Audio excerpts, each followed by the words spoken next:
के श्री चरणों में बालक का कोटि कोटि नमन स्वीकृत हो। मंचस्थ स्वामी जी के चरणों में कोटि कोटि वंदन।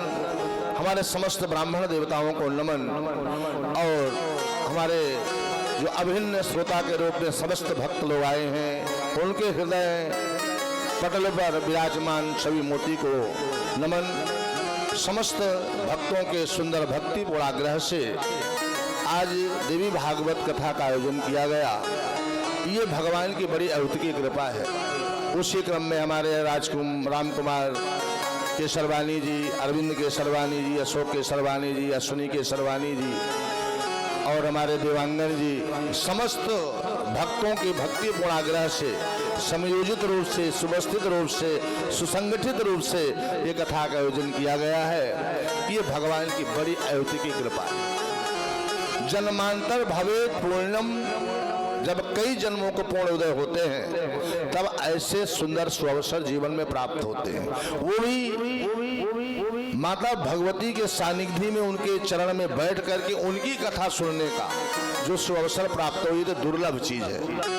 ये जब पितरों का आशीर्वाद, पूर्वजों का आशीर्वाद, अपने गुरुओं का आशीर्वाद प्राप्त होता है, तब जाकर के ऐसे सुंदर सुअवसर जीवन में प्राप्त होते हैं। तो आइए कथा के पूर्व हम अपने मन को एकाग्र करें, वाणी को पवित्र करें, चित्त को स्थिर करें, तत्पश्चात भगवान के मंगल में कथा का शुभारंभ करें।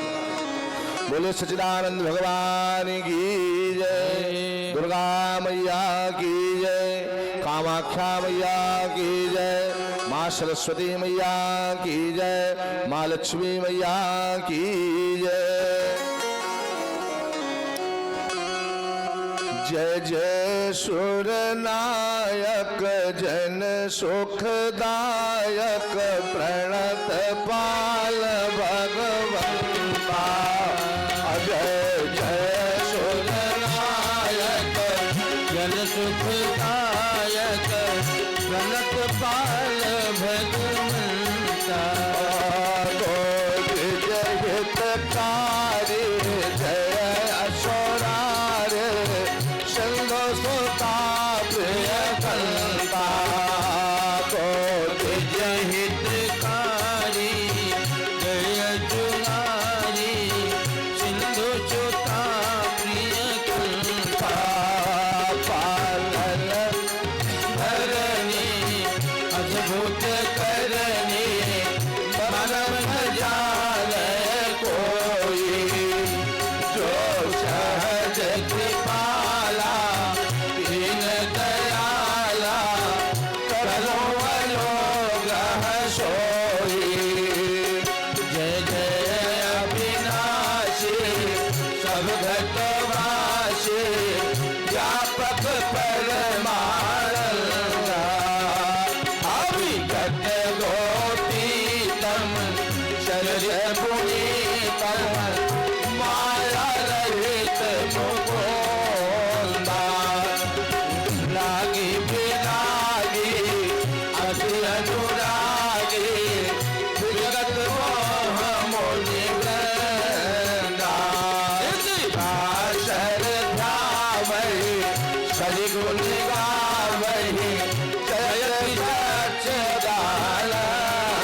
गंगा यमुना त्रिवेणी गोदावरी सिंधु सरस्वती च सर्वाणि तीर्थानि वसन्ति यत्र तत्र गोदावरी कथा प्रसंगः।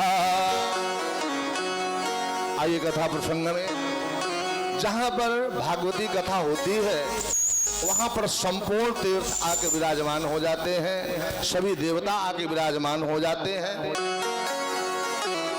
बोले महाराज विराजमान तो होते हैं, लेकिन वो करते क्या है? बोले अपने भक्तों की भावनाओं को जान करके उनकी सारी कामनाओं को पूर्ण कर देते हैं। बोल सच्चिदानंद भगवान की जय। एक बार नारद जी ने भगवान विष्णु से पूछा, बोले प्रभु आप कहाँ रहते हो? बैकुंठ में वास करते हो, योगियों के हृदय में वास करते हो, मंदिरों में बैठे रहते हो, धनिकों के यहाँ निवास करते हो, आप कहाँ रहते हो बताओ? आप भी बता सकते हैं भगवान कहाँ रहते हैं? भगवान ने कहा नाहम बसामि बैकुंठे, बैकुंठ में नहीं रहता तो हृदयों में रहते होंगे किनके? योगियों के। योगी नाम हृदय न चा, योगियों के हृदय में भी नहीं। बोले तब बताओ कहाँ रहते हो? बोले मद भक्ता यत्र गायन्ति तत्र तिष्ठामि नारद, जहां मेरे भक्तों के द्वारा मेरी कथा का गान होता है, मेरे भक्तों के द्वारा मेरी कथा सुनी जाती है, वहां पर मैं आकर के विराजमान हो जाता हूं, है ना। तो कथा में सब देवी देवता प्रसन्न होकर के आके विराजमान हो जाते हैं। अच्छा, आपकी कोई प्रशंसा करे, आपके बारे में बताए कि बहुत अच्छे हैं, नेक पुरुष हैं, बड़े दान धर्म करते हैं, बहुत अच्छा इनका ये हो, तो आपको सुनने में अच्छा लगेगा कि नहीं लगेगा? ईमानदारी से बताओ, अपनी बड़ाई प्रशंसा सुनने में अच्छा लगेगा कि नहीं लगेगा? लगता है ना। ऐसे भगवान को भी लगता है कि मेरी भी कोई प्रशंसा करे, क्योंकि सारे संसार का मैं पालन करता हूँ, उत्पत्ति करता हूँ, पालन करता हूँ, संहार करता हूँ, तो मेरी भी कथा का कोई गान करे, और करे तो लेकिन सुने भी, है ना। बोले कहते सुनते रघुपति गुण गाथा, कहते सुनते रघुपति गुण गाथा, कछु दिन आया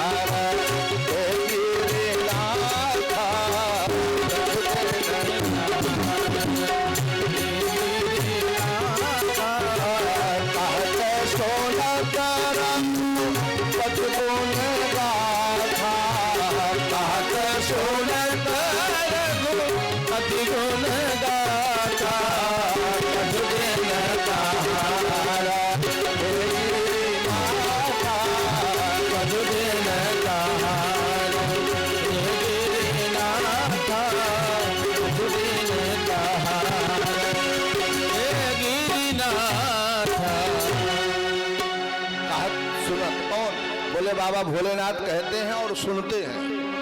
क्या कहते? बोले कथा, इतने कथा कि रसिक श्रोता है। अच्छा, कथा की उत्पत्ति भी कहां से होती? बाबा भोलेनाथ के श्री मुखारविंद से। चाहे वो भागवत की कथा हो, चाहे वो राम कथा हो, चाहे वो देवी पुराण की कथा हो, क्योंकि ज्ञान के देवता शिव है। शिव करोति कल्याणम, शिव अपने आप में कल्याणकारी है। तो आज हम सब लोग जैसे बाबा भोलेनाथ सती के साथ में कथा सुनने के लिए कहाँ गए थे? कुंभज ऋषि के पास, है ना। उसी प्रकार से हम सब लोग दूर से 2-2 हजार 3-3 हजार किलोमीटर दूर से चल के आए हैं कहाँ? माता के धाम में। और यहाँ किस लिए आए हैं? बोले कथा सुनने के लिए आए हैं। जिस कथा को सुनने के लिए बाबा भोलेनाथ उत्तर भारत से दक्षिण भारत गए, है ना। तो जब कथा चल के सुनी जाती है, तीर्थ में सुनी जाती है, तो 1000 गुना कथा का फल बढ़ जाता है। ये मत समझो कि ये साधारण कथा है, क्योंकि 2 चीज दुर्लभ बताई गई है। संत समागम हरि कथा, बोले तुलसी दुर्लभ दो असुत दारा हो लक्ष्मी पापियों के गृह हो। पुत्र पौत्रादि धन लक्ष्मी स्त्री पत्नी सबके, लेकिन जब जीवन में बहुत अच्छे कर्म होते, पूर्ण उदय होता है, तो संतों को सानिध्य देव स्थान में जाना और फिर वहां पर कथा सुनना, ये कोई साधारण बात तो नहीं है भाई। हमारे केसरवानी प्रिया केसरवानी, इनका पूरा जीवन समर्पित है, इनके बारे में तो आप लोग जानते ही हैं ना।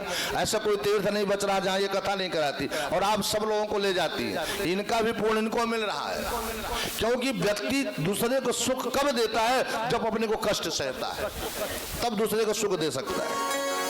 आप लोगों की टिकट बनवाना, आप लोगों की सारी व्यवस्था करना, फोन करना, यहाँ व्यवस्था करना, वहाँ से लेकर के ले जाने तक की सारी जिम्मेवारी ले रखी है। ये कोई साधारण बात नहीं है, ये बड़े पूर्ण उदय हुए हैं। और हमारे अरविंद केसरवानी जी, ये तो कहा जाए तो चलते फिरते हमारे इस कलयुग के नारद मुनि देवता है।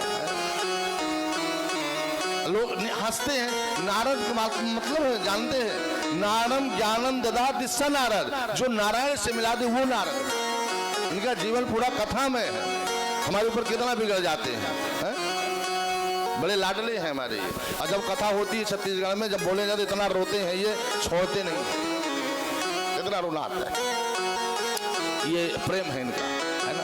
तो आप लोग सब लोग पुण्यात्मा हैं, जो इतने दूर से चल करके आए हैं माता के धाम में। कई बार लोग जन्म ले लेते हैं, नहीं आ पाते हैं, मर जाते हैं, है ना। ये कई जन्मों का पूर्ण उदय हुआ कि जो ऐसे आप स्थान में आए हैं, आदि शक्ति पीठ में, है ना। तो आइए कथा में हम प्रवेश करते हैं। बोले सच्चिदानंद भगवान की जय। या देवी सर्वभूतेषु शक्ति रूपेण संस्थिता नमस्तस्यै नमस्तस्यै नमस्तस्यै नमो नमः। कामाख्ये वरदे देवी नीलपर्वत वासिनी त्वं देवी जगन्माता योनिमुद्रा नमस्तुते। कामाख्ये काम संपन्ने कामेश्वरी हरिप्रिये तावनाम देहि मे नित्यं कामेश्वरी नमस्तुते। आज हम सब कामाख्या धाम में बैठे हैं ना, तो ये कामाख्या है क्या, पहले इस पर विचार कर लें, है ना। जिन माता की कथा हम 7 दिन एक आसन पर एक समय में बैठ करके हम श्रवण करने जा रहे, पहले उसके बारे में हम जान लें। एक बार बाबा भोलेनाथ माता सती को लेकर के कथा सुनने के लिए गए कुंभज ऋषि के आश्रम, क्योंकि सती जी के मन में संशय था, विस्मय था कि कुछ दिन के लिए हम पत्नी रूप में रहते हैं, फिर मैं मर जाती हूँ, फिर जन्म लेती हूँ, फिर तपस्या करती हूँ, इसके पश्चात मिलते हो आप और फिर मैं मर जाती हूँ। तो इसका आप निदान करिए। ये व्यथा है, जो बार बार मन में संकल्प विकल्प कुतर्क तर्क आता है, ये क्या है, इस संशय।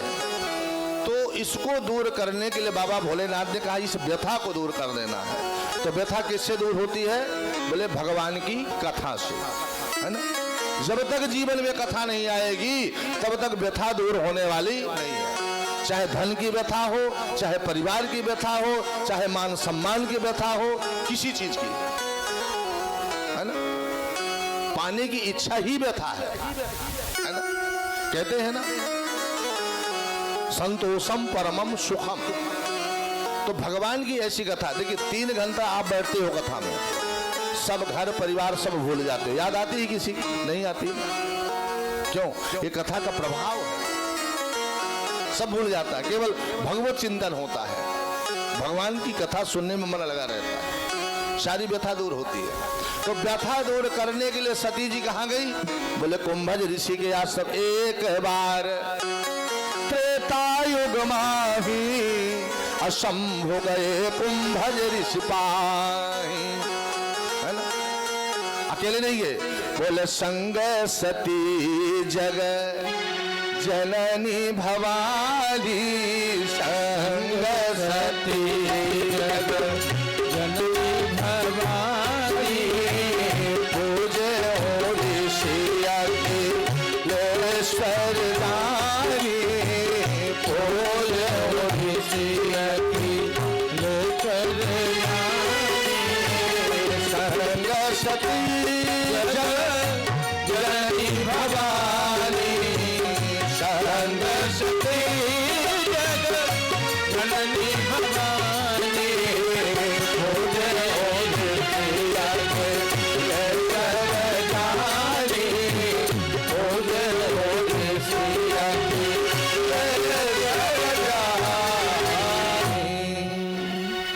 बहुत ध्यान देने की बात है। जब व्यक्ति कथा सुनने के लिए जाता है, उसकी उपमा बढ़ जाती है, उसकी विशेषताएं बढ़ जाती है। सती जी जा रही है अकेले कथा सुनने के लिए, लेकिन बाबा तुलसीदास जी ने लिखा सती जग जननी और भवानी, तीन कथा सुनने। आप लोग कथा सुनने के लिए आए, दर्शन के लिए, पूरे परिवार में, पूरे समाज में, पूरे रिश्तेदारी में चर्चा का विषय बना है कि ईमानदारी से बताओ। तो वो कामाख्या गए हैं भाई, फ्लाइट से गए हैं, वहाँ भागवत कथा करा रहे हैं, 7 दिन भागवत कथा सुनेंगे, पूरा आसाम घूमेंगे, चर्चा का विषय है कि नहीं? ये कथा का प्रभाव है ना। जो नहीं आए वो पश्चाताप करते, कहा मैं भी चला गया होता, किसी का शरीर से दुखी। अच्छा, यात्रा भी होती है 3 प्रकार से, 3 चीज अगर है तब तो यात्रा होगी, नहीं तो नहीं होगी। पहला स्वास्थ्य लाभ मिले, शरीर स्वस्थ रहे तब यात्रा होती, नहीं तो नहीं होती। दूसरा अर्थव्यवस्था फिट रहे तब यात्रा हो। तीसरा, जहां हम जा रहे हैं उसके प्रति हमारा भाव होना चाहिए, आस्था होनी चाहिए। हाँ, जब ये तीनों, अगर एक का भाव हो गया तो यात्रा नहीं होगी। आप तीर्थ यात्रा नहीं कर सकते, यह भाव नहीं तीर्थ के प्रति, धाम के प्रति, तो आप जाएंगे ही नहीं, मन नहीं करेगा। और मन बहुत करे, अर्थ नहीं है, नहीं जा पाओगे। अर्थ भी ठीक है, स्वास्थ्य ठीक नहीं है, नहीं जा पाओगे। और ये तीनों दिया है तभी तो यहाँ आए हो, है ना। मनसा वाचा कर्मणा, ये तीनों चीज दिया है। तो बाबा भोलेनाथ ने व्यथा को दूर करने के लिए सती को ले गई कथा सुनाने के लिए। बाबा जी ने 3 विश्लेषण लगाया, सती आ रही, जगजननी आ रही और भवानी आई। हाँ, एक सती है, लेकिन विश्लेषण लगाया। और देखिए, कथा में सावधानी भी बरतनी चाहिए। आज इसलिए आज महात्म की कथा है, इसलिए बता रहा हूं। देखिए, अहंकार नहीं आना चाहिए। अगर थोड़ा भी अहंकार आ गया, धन का आ गया, वैभव ऐश्वर्य का आ गया, मान प्रतिष्ठा का आ गया, तो किया कराया सब बेकार हो जाता। सती जी को अहंकार आया कि मैं तो बाबा भोलेनाथ की पत्नी हूं, है ना। शंकर जगत बंद जगदीशा, सुर नर मुनि सब नावत शीशा। सारे देवी देवता नमन करते, उनकी मैं पत्नी हूँ। और ये जो मुझे कथा सुनाने के लिए जिसके पास ले आए हैं, वो आकर के मेरी आरती कर रहा है, मुझे माला पहना रहा है, टीका, तो मुझे ज्ञान क्या देगा? जबकि सिद्धांत ऐसा नहीं है।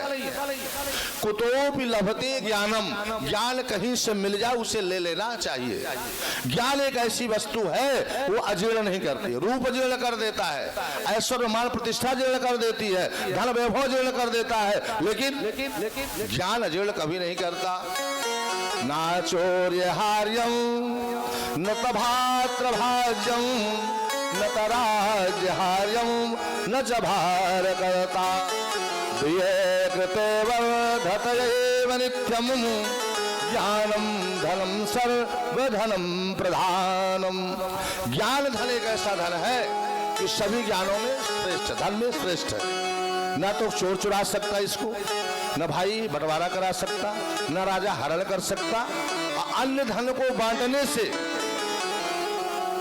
कम जाएगा, घट जाएगा, खत्म हो जाएगा। लेकिन ज्ञान को जितना बांटोगे उतना ये बढ़ता है, घटता तो है ही नहीं, बढ़ता जाता है ना। इसलिए सभी धनों में श्रेष्ठ धन क्या है? बोले ज्ञान धन है। आज जब वो पूजा किया, आरती किया, वक्ता कौन? कुंभज ऋषि। तो संशय हो गया, अहंकार आ गया, ये छोटा मोटा आदमी संत मुझे क्या कथा सुनाएंगे? जो मेरी आरती कर रहा है, पूजा कर रहा है, मुझे कथा क्या सुनाएंगे? और जब अहंकार हो जाता है ना, तो फिर कोई चीज अच्छी नहीं लगती। अहंकार क्या है? अहंकार अति दुखद डमरुआ, दम्भ कपट मदमान नेहरुआ, है ना। ये चार शत्रु अपने आप आ जाते, फिर उस व्यक्ति का पतन करना शुरू कर देते। इसलिए कभी किसी चीज का अहंकार नहीं होना चाहिए। आज माता सती को अहंकार आ गया और उनके पतन का कारण बन गया, है ना। जो मेरी आरती पूजा करेगा मुझे क्या कथा सुनाएगा? बैठी रही, कथा नहीं सुनी। अब इस बात को बाबा भोलेनाथ समझ गए, है ना।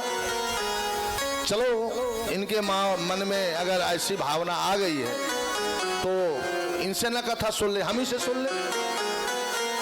तो बाबा भोलेनाथ कथा कहने लगे। श्रोता कौन बन गए? कुंभज ऋषि नीचे बैठ गए।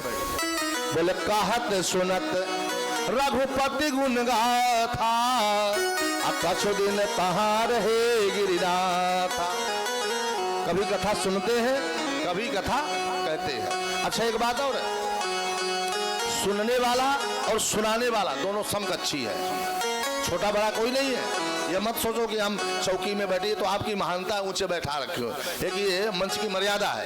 लेकिन जितना भगवान की कृपा कहने वाले पर है उससे ज्यादा सुनने वाले पर है, समझ गए? हाँ विशेष, क्योंकि श्रोता वक्ता ज्ञान निधि, बोले कथा राम के गुण समकक्षी है।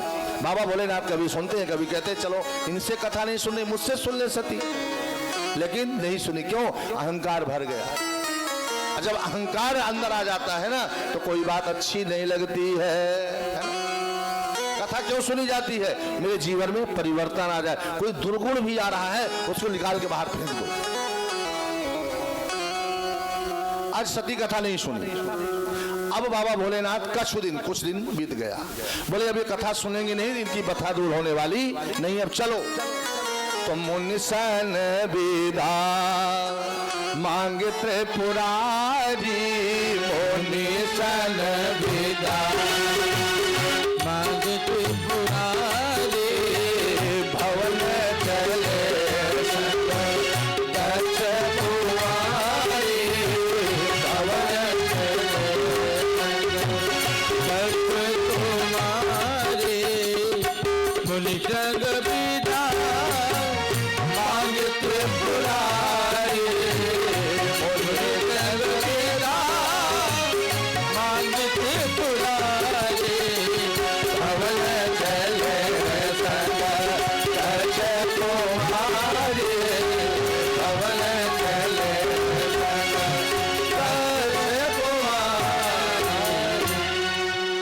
जब कथा सुनने के लिए आए 3 विशेषण लगाया। कथा न सुनी क्या गए? बोले दक्ष कुमारी जा रही है, सब खत्म। दक्ष की बेटी भी है, दक्ष प्रजापति की बेटी है सती। बोले दक्ष कुमारी, दक्ष की पुत्री। दक्ष माने अहंकार भी होता है, दक्ष माने कुशल भी होता है। बोले अहंकार की बेटी है, वापिस जा रही है। आई थी व्यथा दूर करने के लिए, लेकिन गलती कर दी, अब व्यथा 4 गुना बढ़ गई, है ना। तो व्यथा को मत बढ़ाना। आप लोग आकर के धाम में आए हो, भगवान माता रानी ने सब कुछ दिया है। दिया ना होता तो फ्लाइट से थोड़ी उड़ करके यहाँ आते हैं।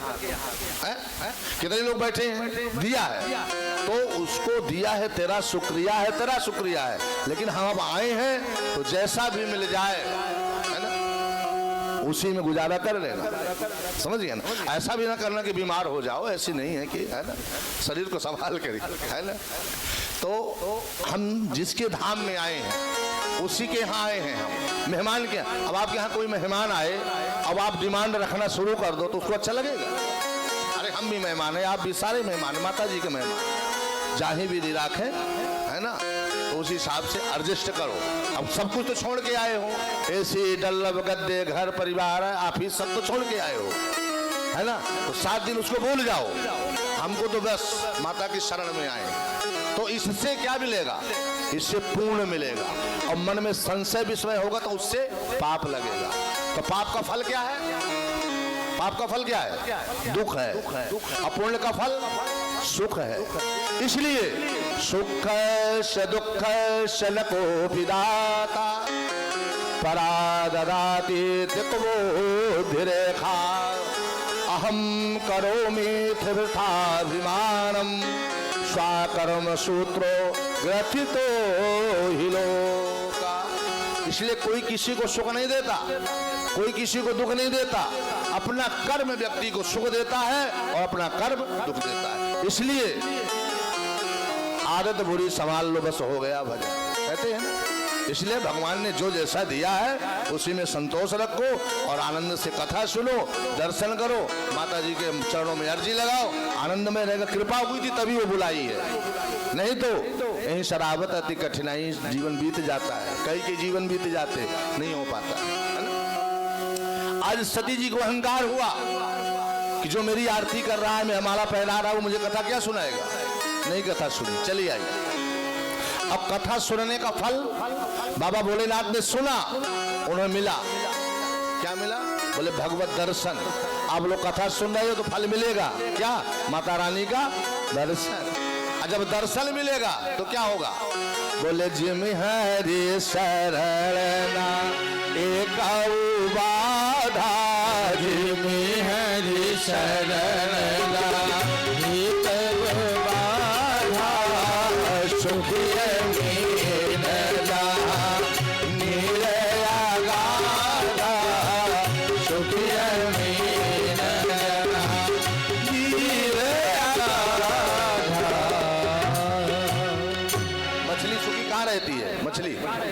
जहाँ अथाह जल भरा होता है मछली सूखी होती है, और थोड़े से जल में कर दो तो तड़पती है। उसीलिए हम सब तड़प रहे हैं। लेकिन जब माता रानी की कृपा हो जाएगी ना तो सुखी मीन जहाँ नीर रहेगा, आनंदमय जीवन और आनंदमय हो जाएगा, है ना। अच्छा एक बात और है,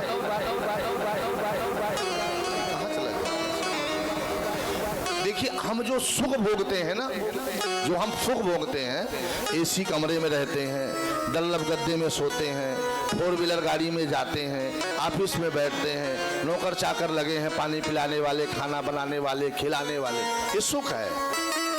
ये कब मिला है मुझे, क्यों मिला है?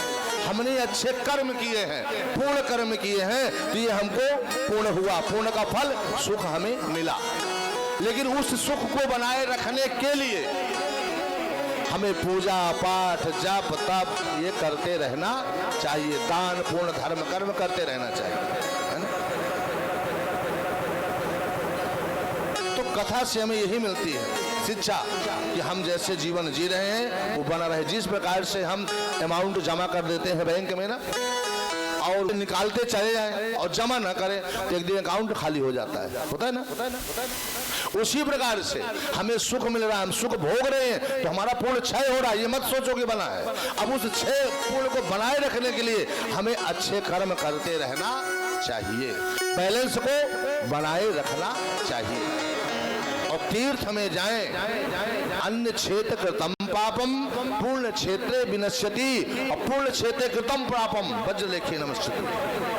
अन्य क्षेत्र में किया हुआ पाप जान में अनजान में पूर्ण क्षेत्र में नष्ट हो जाता है, और पूर्ण क्षेत्र का किया हुआ पाप 1000 गुना बढ़ जाता है। इसलिए न मन से, न वाणी से, न कर्म से, जितने दिन के लिए हम आए हैं, देखो मेरा काम है कहना समझाना, जो अनुभूति हमें होती है वो मैं बोल देता हूँ।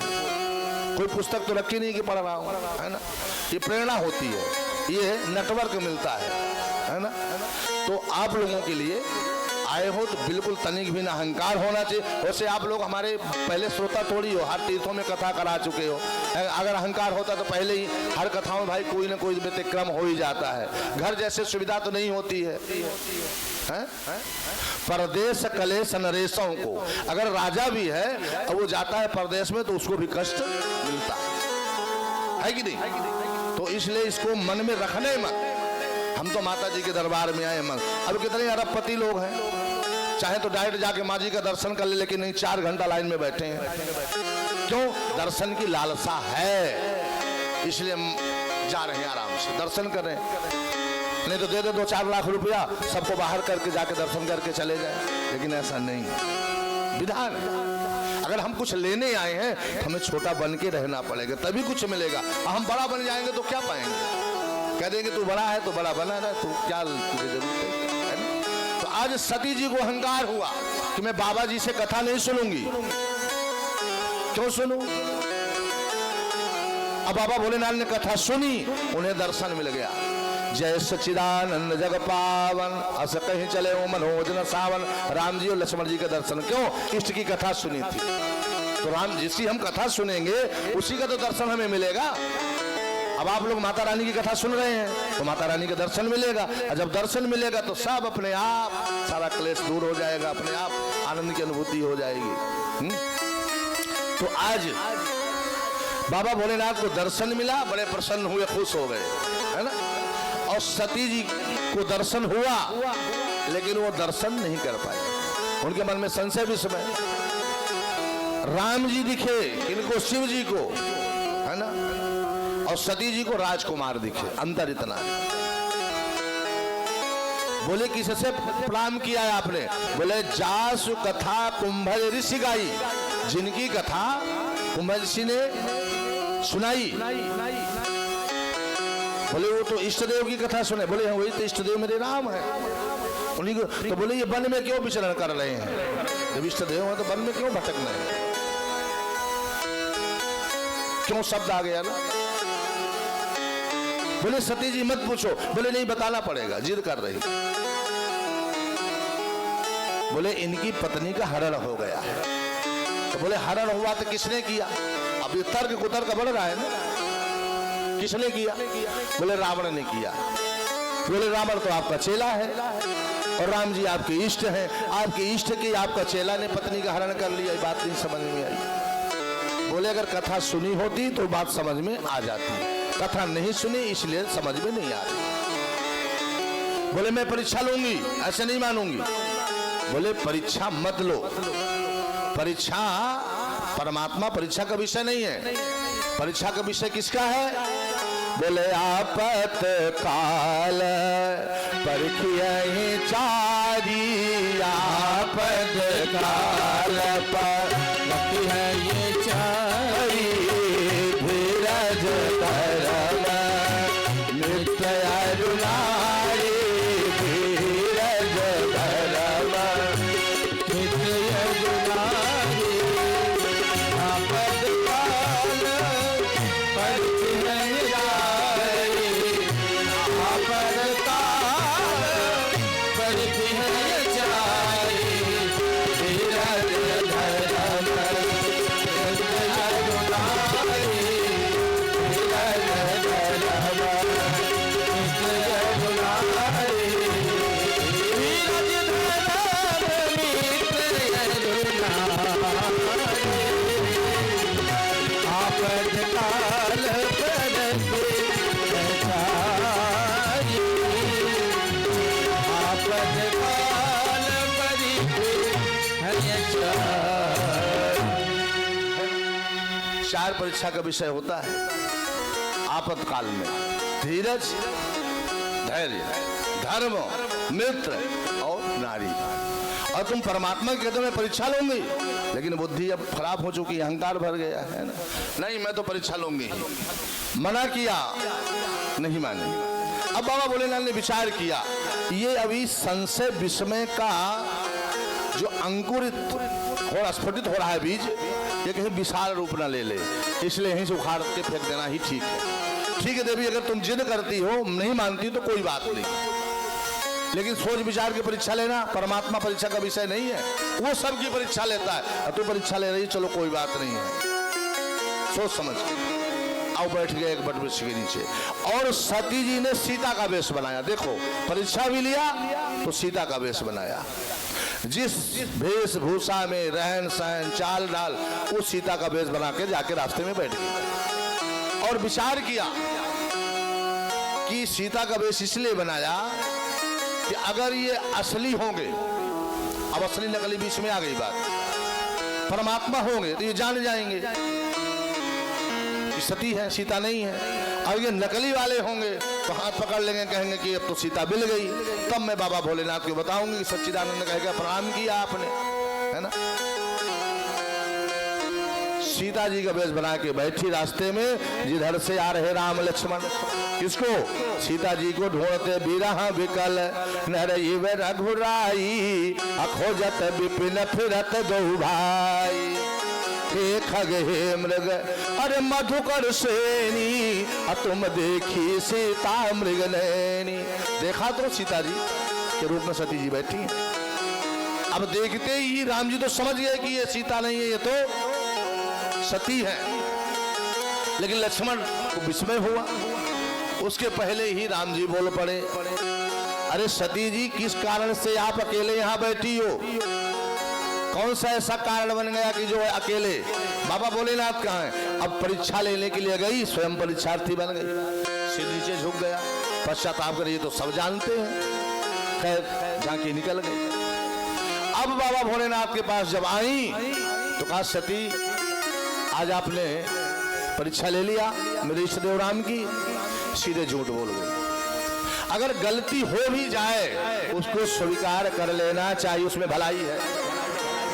नहीं, एक गलती को छुपाने के लिए 100 झूठ बोलते चले जाओगे, गलती करते चले जाओगे, लेकिन वो गलती छिपेगी नहीं। जिस समय अपराधी वकील के सामने, जज के सामने खड़ा होता है और जज पूछता है तुमने ये किया, वो अपराध कबूल लेता है, सरकार हो गई, क्षमा कर दे, गलती हो गई सरकार, तो आधी धाराएं उसी समय समाप्त हो जाती है। और वो तर्क वितर्क करते चलता जाता है, आगे बढ़ता चला जाता है, धाराएं बढ़ती चली जाती है, सजाएं बढ़ती चली जाती है। आज वही स्थिति सती की हो रही है। बोले कछुना परीक्षा लिए है गोसाई, कछुना परीक्षा लिए गोसाई, की है प्रणाम तो भारी ही नारी, की है प्रणाम तो भारी ही नारी। कछुना परीक्षा लिए गोसाई, कछुना परीक्षा लिए गोसाई, की है प्रणाम भारी ही नारी।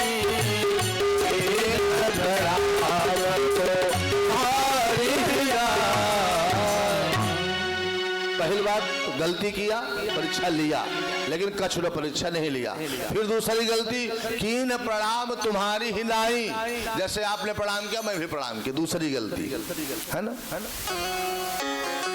अब बाबा भोलेनाथ की जब ये परीक्षा लेने के लिए गई थी और सीता जी का वेश बनाई, ये प्रणाम भी नहीं किया, सीता जी का वेश बनाया, ये क्या मुझको बेवकूफ बना रही है।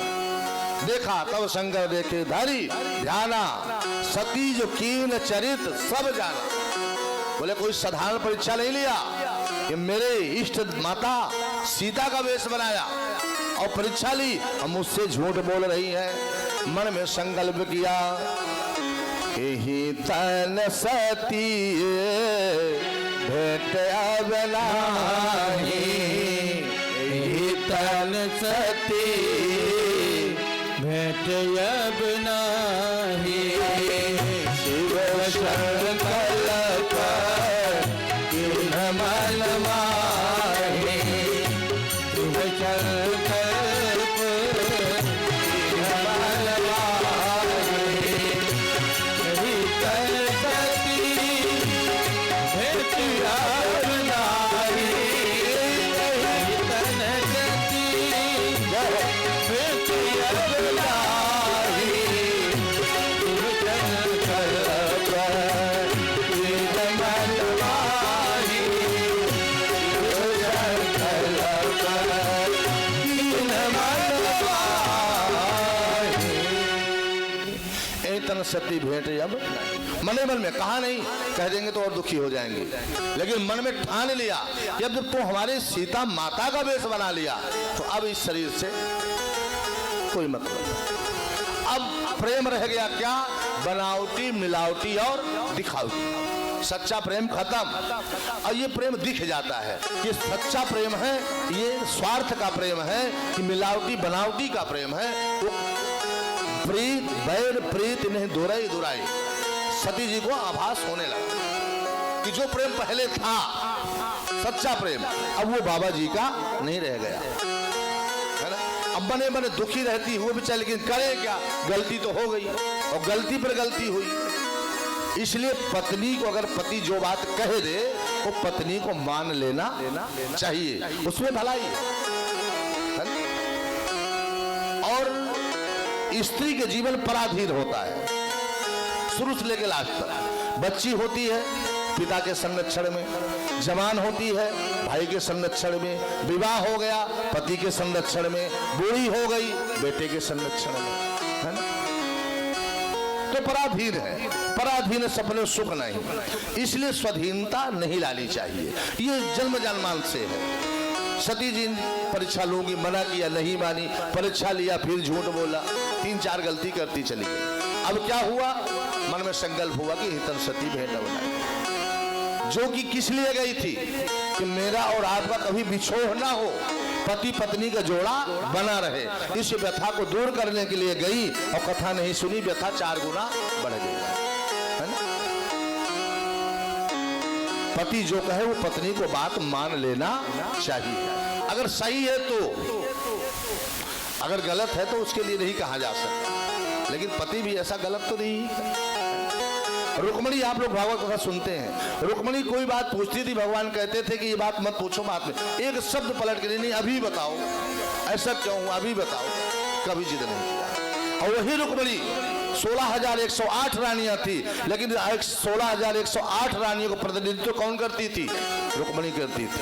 और सभी यही कहती थी मालकिन हो तो रुक्मणी जैसे, मेरी मालकिन हो तो रुक्मणी जैसे, है ना।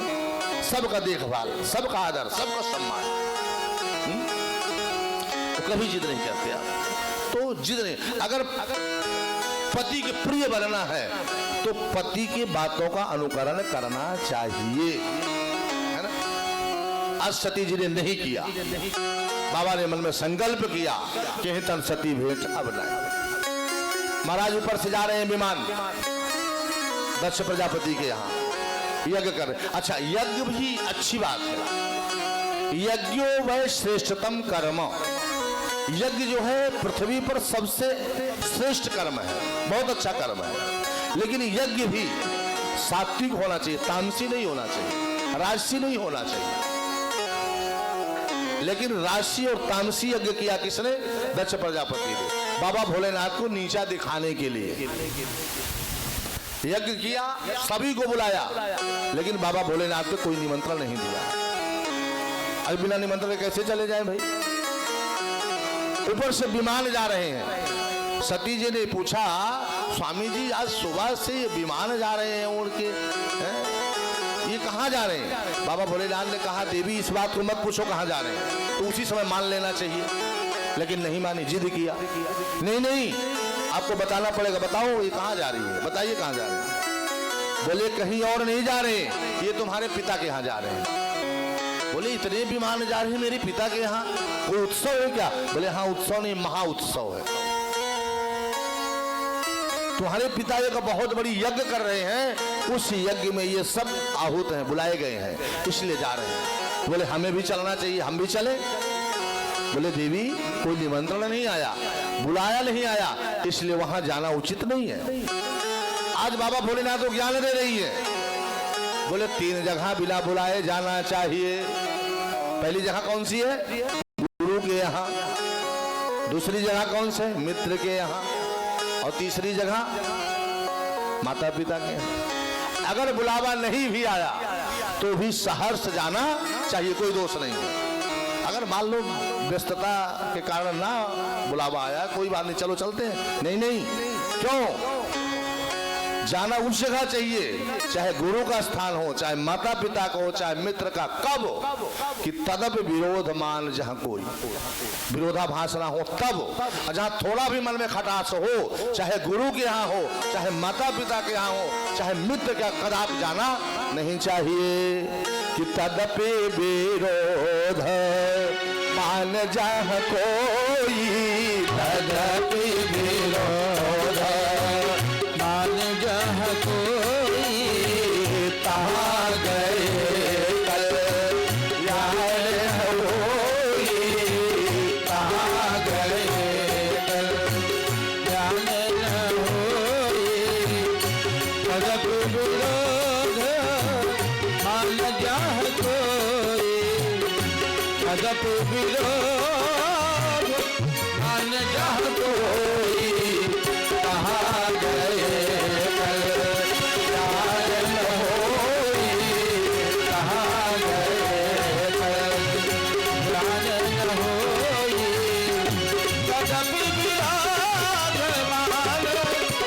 खोई, कहाँ गई कल्याणी न होई, कहाँ गए कल्याणी न होई। चाहे गुरु, माता पिता और मित्र, अगर विरोधाभास है तो वहां जाने में कल्याण नहीं होगा, इसलिए वहां तदाप जाना नहीं चाहिए। तुम्हारे पिता आजकल मुझसे विरोध करते हैं, इसलिए वो निमंत्रण नहीं भेजे, इसलिए देवी वहां जाना उचित नहीं। समझा दिया। लेकिन नहीं मैं तो जाऊंगी, मैं के जाऊंगी, क्यों न जाऊंगी, जाऊंगी। मेरे पिता के यहाँ इतनी बड़ी यज्ञ हो रहा, उत्सव हो रहा है, और आप मना करो, मैं कैसे मानूं? मैं जाऊंगी। बोले ठीक है जाना, लेकिन सोच समझ के जाना। नहीं मानी। अगर पिता में और पति में अनबन हो जाए तो पत्नी को किसकी बात माननी चाहिए, पिता की या पति की? है? पति की माननी चाहिए, है ना। पिता ने लालन पालन करके कन्यादान कर दिया, अब पिता का अधिकार नहीं है, अब सारा अधिकार पति का है, इसलिए पति की बात को माननी चाहिए।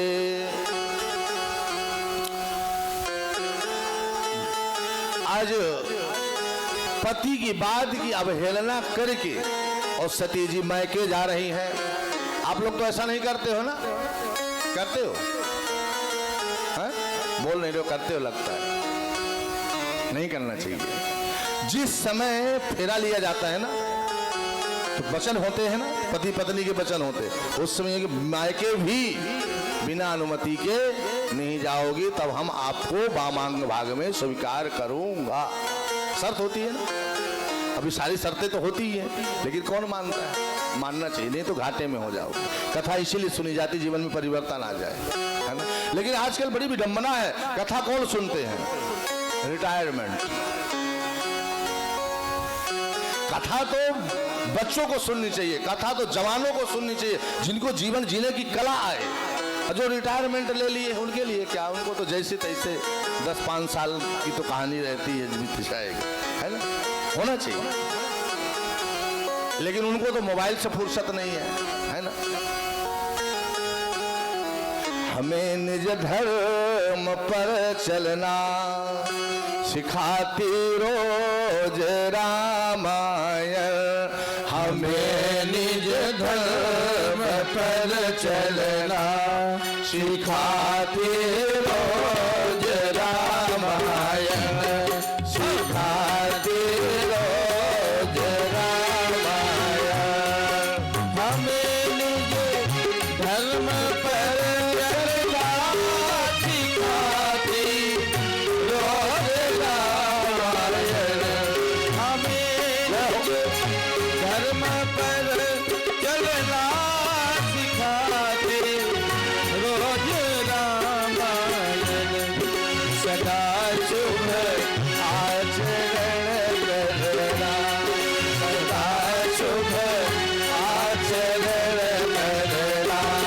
सिखाती रोज रामायण, हमें निज धर्म पर चलना सिखाती रोज रामायण।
कभी विष्णु की बाकी कहीं से करती है झांकी, कहीं जब विष्णु की बाकी कहीं से करती है झांकी।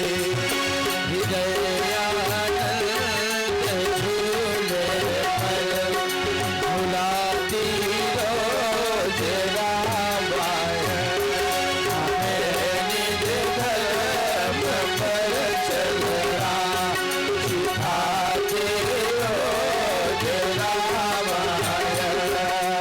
दासों भया चरण करना सिखाते रोज रामायण।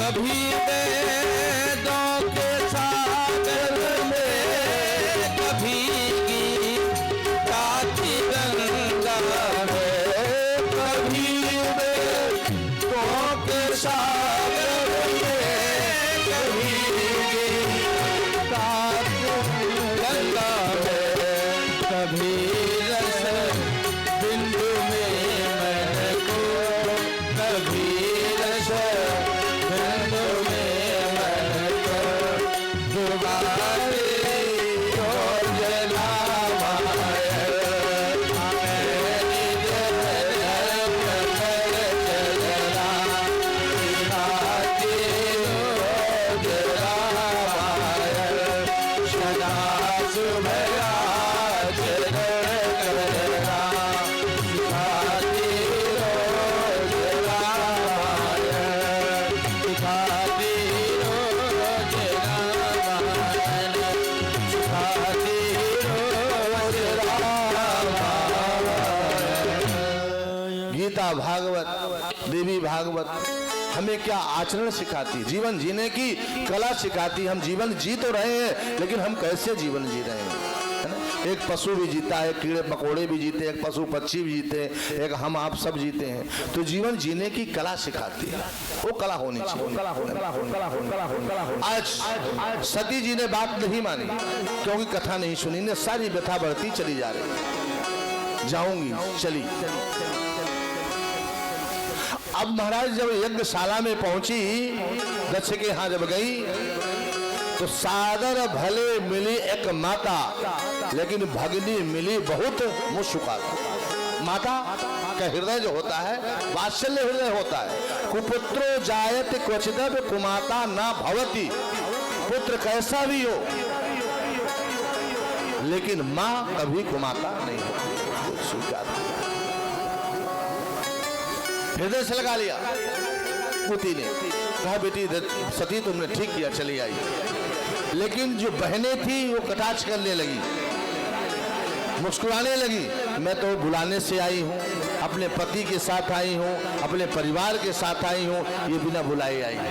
इस भाव को सती समझ जाती। और मुख की जो आकृति होती है ना, व्यक्ति मेरे बारे में क्या सोच रहा है, वो सामने देखने से दर्पण जैसे सब झलक जाता है, समझ जाता है। सती जी सब समझ रही हैं और मन में बड़ी ग्लानि हो रही है, वेदना हो रही है। इधर से जब दक्ष प्रजापति निकला तो घूर के देखा, बेटी है ना सती, मैं बुलाया नहीं और ये बिना बुलाए चली आई। अच्छा बुलाया क्यों नहीं था? कारण था। तीर्थराज प्रयाग में एक बहुत बड़ी यज्ञ हुई, धर्म सभा हुई, सभी देवी देवताओं को बुलाया गया, बाबा भोलेनाथ भी आए और दक्ष ब्रह्मा जी ने किया था। और दक्ष प्रजापति जब आए तो सभी ने खड़े होकर के सम्मान किया, लेकिन बाबा भोलेनाथ मस्त भोला अपना बैठे रहे। तो घूर करके देखा कि मेरा जमाई दामाद होकर के मेरा सम्मान नहीं कर, सारे खड़े होकर के मेरा सम्मान कर रहे हैं, और ये मेरा दामाद होकर के पकड़ के बैठा है। अब इसका बदला मैं लूंगा। उस उद्देश्य से उसने यज्ञ किया और सबको बुलाया, भोला भोलेनाथ को नहीं बुलाया। और सती को देख करके क्रूर दृष्टि से देखा। सती जी बोले मैं पिता के घर में आई हूं, बिना बुलाए आई हूं, बात करने की छोड़ो, ये तो घूर के देख रहा है ना। बड़ी दुखी हुई सती जी, बहुत दुखी हुई। वैसे ही बेटी का जब तक माँ और बाप जिंदा रहते हैं तभी तक मायका होता है ना। इसके बाद तो फिर फर्ज अदायगी रह जाती है, वो चीजें नहीं रहती। और पिता के रहते हुए पिता ही अपमान कर रहा है, और उस अपमान को सती बर्दाश्त नहीं कर रहा। महाराज यज्ञशाला में गए, देखा तो सारी देवताओं की वेदी बनी है, सर्वतोभद्र मंडल, योगिनी पीठ मंडल, वास्त पुरुष मंडल, क्षेत्रपाल पीठ मंडल, लेकिन कतहु न दीख शंभु कर भागा। बाबा भोलेनाथ तक कहीं भी स्थान नहीं दिया गया। और पत्नी का सबसे बड़ा अपमान पति का होता है। उसको कुछ कह दो बर्दाश्त कर, लेकिन पति की बुराई नहीं सुन सकती, और पति का अपमान पत्नी बर्दाश्त नहीं कर सकती। अब मुझे मना किए थे, मैं मानी नहीं, चली आई। यहाँ का हाव भाव देख लिया, मान सम्मान। अब जाऊंगी, पूछेंगे कैसी खातिर हुई, कैसा सम्मान मिला, क्या बताऊंगी। अब बैठ गई महाराज की शाला में, बोले अब इस दक्ष प्रजापति से जन्मी हुई मैं, अब बाबा भोलेनाथ के पास नहीं जाऊंगा। ये अपराधी है। शंकर जगत बंद जगदीशा, सुर नरमुनि सब नामत भी शीशा। सारा संसार जिसको पूछता उससे ये द्वेष भाव करता, अब इसका कल्याण होने वाला नहीं है। और योग अग्नि के द्वारा अग्नि को प्रकट करके और आहुति दे दी अपने प्राणों को। सती जी का शरीर शांत हो गया। कहाँ? हरिद्वार में, कनखल में, दक्ष प्रजापति के यहाँ गंगा तट पर शरीर शांत हुआ। नारद जी दौड़े दौड़े गए बाबा भोलेनाथ के पास। बोले सती जी कहाँ? सती का बोले मैके गई है। बोले नहीं नहीं, मैके गई थी लेकिन है नहीं गई। बोले नहीं। क्या हुआ? बोले अपमान बर्दाश्त नहीं किया और अपने प्राणों की आहुति दे दी। सती नहीं है? बोले नहीं। तुरंत अपनी जटा को उखाड़ी और सिर को पटकने लगे शिला पर, उखाड़ के फेंकी तो एक वीरभद्र नाम का राक्षस प्रकट हुआ। मारो, उजाड़ो, काटो, पछाड़ो, बिदालो, भूत प्रेत पिशाच बैताल भागते हुए चले और सारे एक मंडप को तोड़ दिया महाराज। सारे कुंडों को फोड़ दिया, वेदियों को नष्ट कर दिया और अग्नि स्वाहा करके दक्ष प्रजापति के सिर पर मरोड़ के डाल। यज्ञ विध्वंस हो गया, हाहाकार मच गया। जिस पिता की बेटी ने यज्ञशाला में प्राणों की आहुति दे दी, कोई साधारण बात? बाबा भोलेनाथ उधर कुपित हैं। पूरी पृथ्वी डगमगाने लगी, बादल गड़गड़ाने लगे, हवाएं चलने लगी, प्रलय काल चारों तरफ अंधेरा छा गया। ये लगा कि अब तो संसार का विध्वंस हो जाएगा। बाबा भोलेनाथ कुपित हो गए। सभी देवता जाकर के वहां स्तुति किया बाबा भोलेनाथ को, क्योंकि बाबा भोलेनाथ का नाम है आशुतोष। आशु माने जल्दी, तोष माने प्रसन्न होना। सबसे जल्दी कौन प्रसन्न होते हैं? बाबा भोलेनाथ, है ना। कहते ना एक लोटा जल सभी समस्याओं का हल, है ना। ये क्या है? ये मान्यता है। तीन देवताओं की साधना कभी निष्फल नहीं होती, ना भगवती दुर्गा की, ना हनुमान जी महाराज की और न शिव जी। अगर थोड़ी भी साधना करोगे तो फल अवश्य में भोक्तव्य मिलेगा ही। और हनुमान जी महाराज की तो क्या बात है, चारों युग प्रताप तुम्हारा है, प्रसिद्ध जगत उजियारा। बोले साधु संत के तुम रखवारे, यशुर निकंदर राम द्वारे, अष्ट सिद्धि नव निधि के दाता, असवर दीन जानकी माता। 8 सिद्धियां हैं, 9 निधियां हैं, है ना। लेकिन किसी किसी को मिलता। हनुमान जी की शक्ति मिली धीरेन्द्र शास्त्री जी को, देखो पूरे विश्व में, है ना। ये पूर्व जन्म का तो है ही है, इस जन्म का भी है। दोनों जन्म मिलकर के और बाबा की कृपा प्राप्त कर लिया हनुमान जी की। तो आज बाबा भोलेनाथ के पास सभी देवता जाते हैं, मनाते हैं। आइए, बाबा भोलेनाथ की एक ही स्तुति बड़ी प्रिय है। 10 मिनट कथा और। हर व्यक्ति को बाबा भोलेनाथ से अगर प्रसन्न करना है, उनसे वरदान लेना है, तो गान करना चाहिए। वो कौन सी स्तुति है जानते होंगे आप लोग ज्यादातर, रुद्राष्टक। बहुत जल्दी प्रसन्न होते हैं। तो सभी देवता जाकर के और ऋषि मुनि महाराज स्तुति गान कर रहे हैं। नमामि शमीशामि निर्वाण रूपम विभुं व्यापकं ब्रह्मवेदस्वरूपं निजं निर्गुणं निर्विकल्पं निरीहं आकाशमाकाश भासं भजेऽहं निराकार ओंकार मूलं तुरीयं विराजान कोटिशमीशं गिरीशं वरारं महाकाल कालं कृपालं पुरागार संसार पारं नतोऽहं कृपारादिशङ्काश गौरं गभीरं मनोभूतकोटि प्रभासी शरीरं पुरन्दरकल्लो चारु गंगा सदभालमाले सुकण्ठे भुजङ्गा चलत् कोण्डलम्बो सुनेत्रं विशालं प्रसन्नानलं नीलकण्ठं दयालुं प्रभातीषु चरमाम्बरं मोन्द्रमालं चन्द्रं चन्द्ररातं दयालु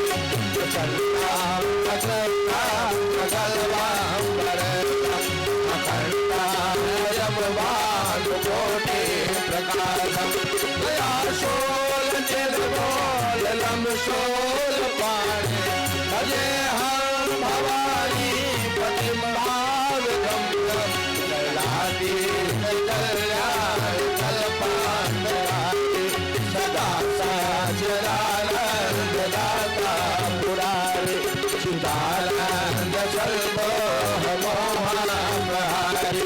प्रसीद प्रसीद गोमरनारी दयावतुमारात पादारविन्दं अजन्मति लोके परिवालराणा नतावसुतं शान्ति संतामरासं प्रसीद प्रभो सर्वभूतादिवासं दयालाभियोगं जपं देवपूजां ततोऽहं सदा सर्वदा शम्भुतोऽभ्यं प्रदाजन्मतोऽभ्योऽचितान्ताभ्यमानं ततो वाहियापं नमामि च शम्भो ततो वाहियापं नमामि रुद्राष्टमिदं प्रोक्तं विप्रेण हरतोषे ये पठन्ति नरा भक्ता तेषां शंभु प्रसीदति। इस श्लोक से, इस स्तुति से बाबा भोलेनाथ बहुत जल्दी प्रसन्न हो जाते। प्रसन्न हो गए महाराज। आए अब जो अग्नि स्वाहा कर दिया था वीरभद्र ने, तो बकरे का सिर लगाया, दश प्रजापति के बम बम करके भोलेनाथ की स्तुति किया, उनका कल्याण किया। और बाबा भोलेनाथ ने जो सती जी का मृत शरीर था ना, वो अपने कंधे पर रख लिया और आकाश मंडल में विचरण करने लगे। इतना सती से उनको प्रेम था, है ना। अब नारायण ने देखा कि देवादिदेव भूतबान भोलेनाथ पागल जैसे हो गए, मृत शरीर को कंधे में लेकर के विचरण कर रहे हैं, क्या होगा। तो उन्होंने चक्र से इंचामन खंड कर दिए। तो जहां जो जो स्थान गिरा वो सब शक्तिपीठ से पूजित है। जीवा गिरी ज्वाला देवी, चित गिरा चितकोणी देवी, केश गिरा कात्यायनी देवी। तो ये सारे पीठ सबसे ज्यादा कहाँ पे, बोले हिमांचल में है शक्तिपीठ। और गुप्तांग जो यहाँ गिरा वो नीलांचल पर्वत है, ये यहाँ सती जी का गुप्तांग गिरा योनिपीठ। तो यहाँ पर कामरू कामाख्या के नाम से प्रसिद्धि हुई। फिर सभी भक्तों ने जिनको जिस कामना से अपना जागृत कर लिए पीठ को पूजा देने लगे, बलि देने लगे, अर्चन करने लगे। तो सिद्धपीठ यही कामाख्या है। और कामाख्या के 10 रूप हैं, जो 10 महाविद्याएं हैं, छिन्नमस्ता, त्रिपुर सुंदरी, कमला, है ना, तारा, धूमावती, कमला, ये सब इसी बगलामुखी, इसी पर्वत पे, पूरे विश्व में कहीं नहीं है। 10 विद्या का महाकेंद्र ये है, ये महाविद्याएं हैं। और महाविद्या की साधना कभी निष्फल नहीं होती। और उनकी सबके अधिष्ठात्री कौन है? माँ कामाख्या। तो त्रिपुर सुंदरी के रूप में बैठी है। अगर जिसकी पर कृपा इनकी हो जाए, उनके जीवन का परम कल्याण हो जाता है।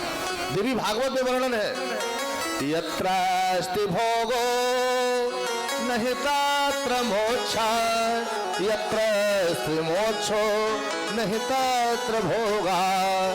श्री सुंदरी से वतमात्मनानाम भोग समोक्ष से तथा करोति।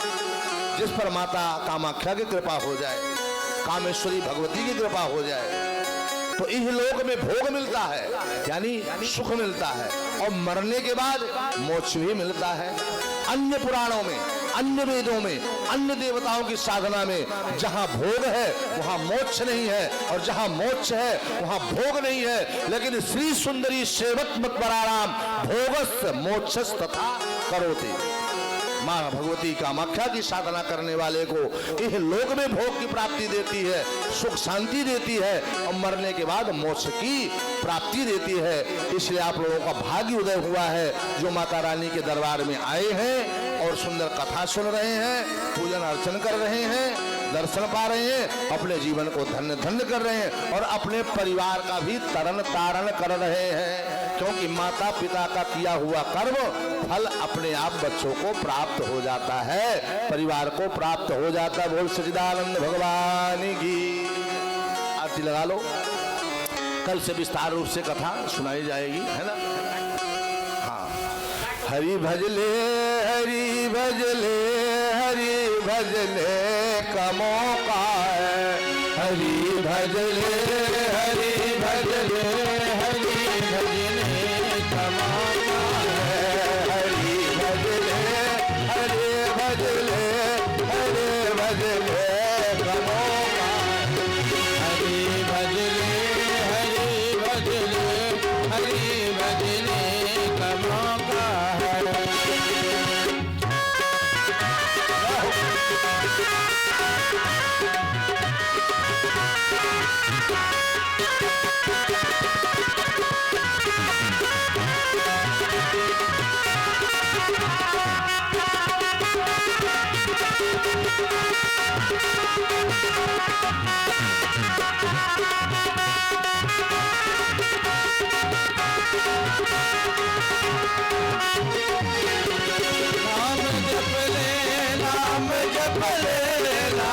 जपने का मौका है, नाम जप ले, नाम जप ले, नाम जपने का मौका है, हरि भजले हरि भजले हरि भजले का मौका है, हरि भजले हरि भजले हरि भजले का मौका है, हरि भजले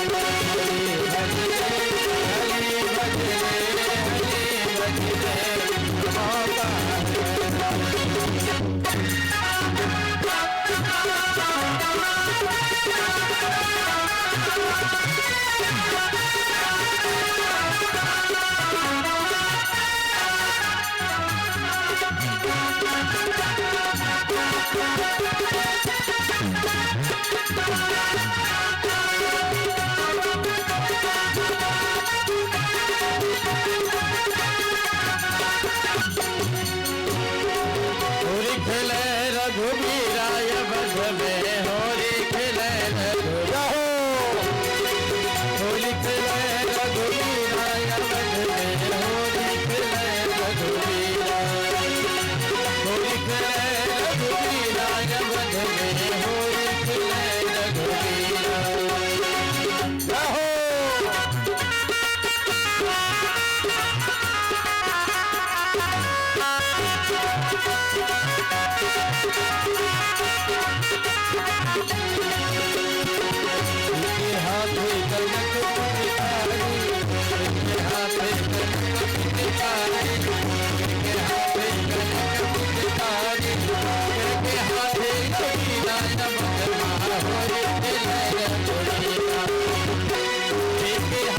की जय हो गया रिचार्ज। चलो कर दो भाई, कर दो देखता हूँ।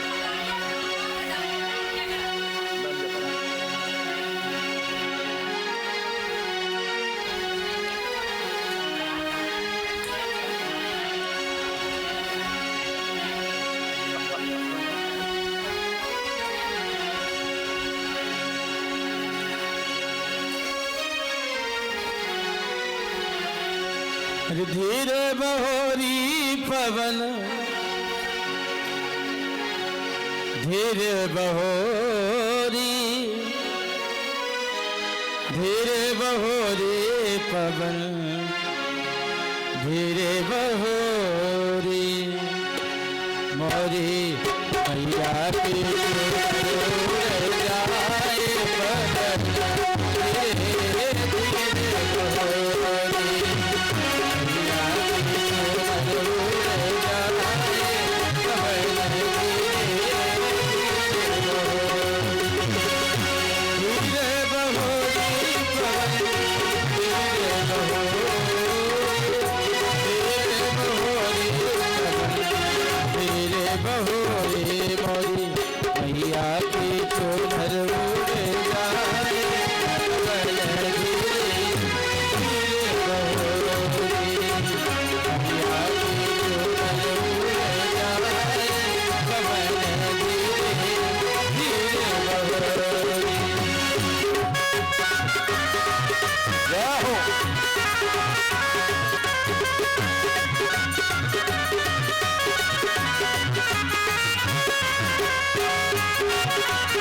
धीरे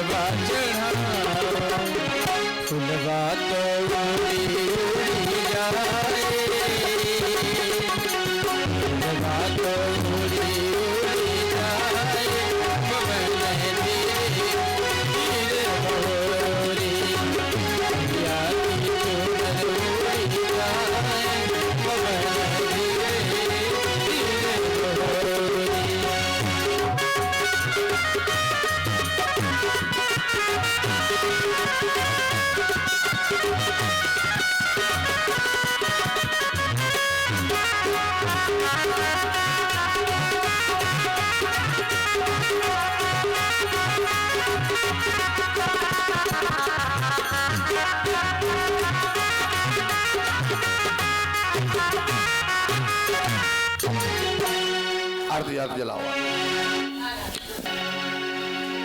चलो अभी तो 7 दिन है, आज तो पहला दिन है ना। हाँ ठीक है ठीक है। पंखा बंद कर दो पंखा। ओम चंद्रमा सूर्यो वजायते श्रोत्राद्वायुष प्राणश मुखाद निर्जायते दग्गुं हविः प्रजननं मे सुदस्वीरग्गुं सर्वगणगुं स्वस्तये आत्मसनि प्रजासनि पशुसनि लोकसन्न भयसनि अग्रहं प्रजां बहुलां मे करोतन्नं वयोरितो अस्मासु दत्त।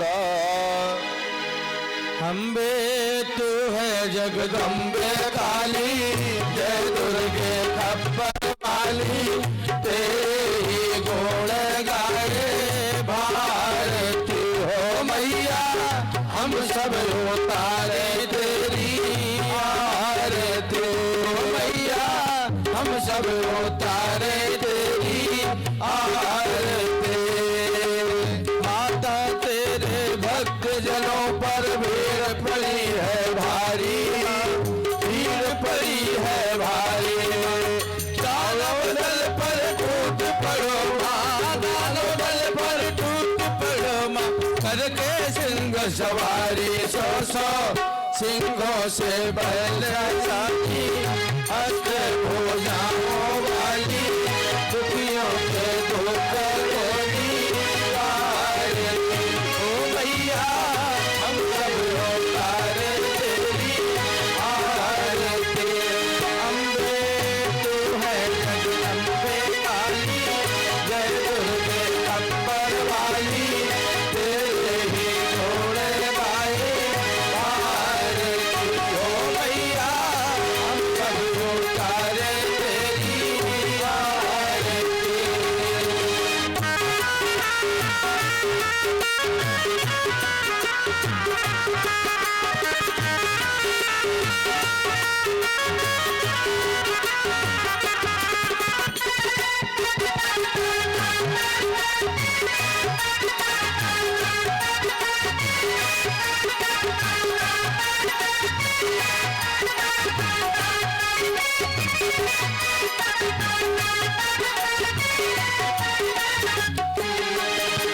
भाव देखा है इस जग में बड़ा ही निर्मल नाता, बड़ा ही निर्मल नाता। पूत कपूत सुने हैं पलना, पूत कपूत सुने हैं पलना, माता सुनी तो माता सब पर करुणा बरसाने वाली, अमृत बरसाने वाली, दुखियों के दुख रोनी हो मैया, हम सब उतारे तेरी आरती। अम्बे तू है जगदम्बे काली, जय दुर्गे खप्पर वाली, तेरे ही गुण गाए भारती हो मैया, हम सब उतारे तेरी आरती।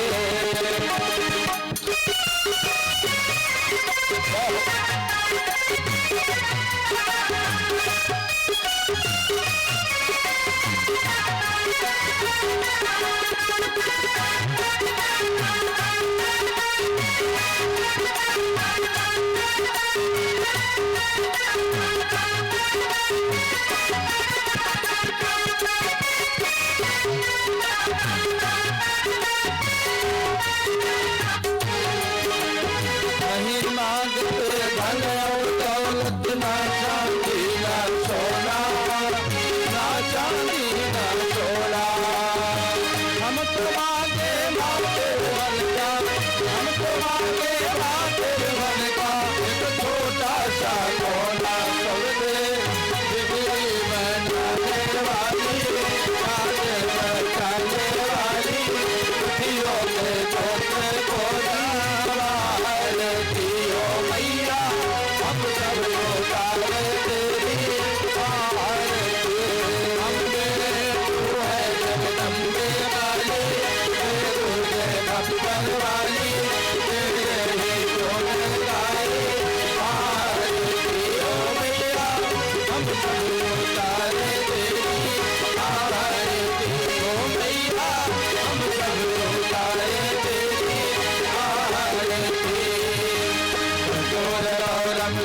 अवतारम संसार सारम भूषणहारम सदा वसंतं हृदयारविंदे भवं भवानी जगन्नाथ त्वमेव माता जगदा त्वमेव त्वमेव बन्धो भस्मा त्वमेव त्वमेव नेता जगदं त्वमेव त्वमेव सर्वं त्वमेव देव हरे राम राम राम हरे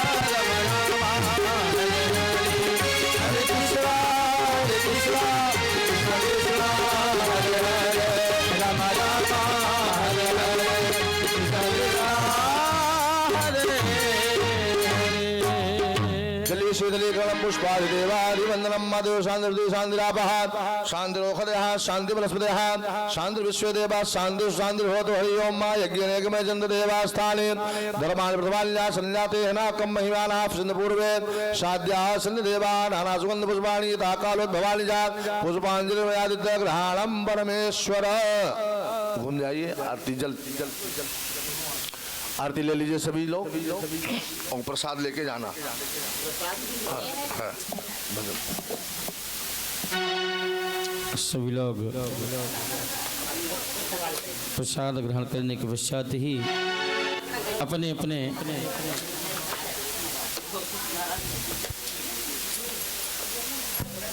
बोल जगदम्बा मैया की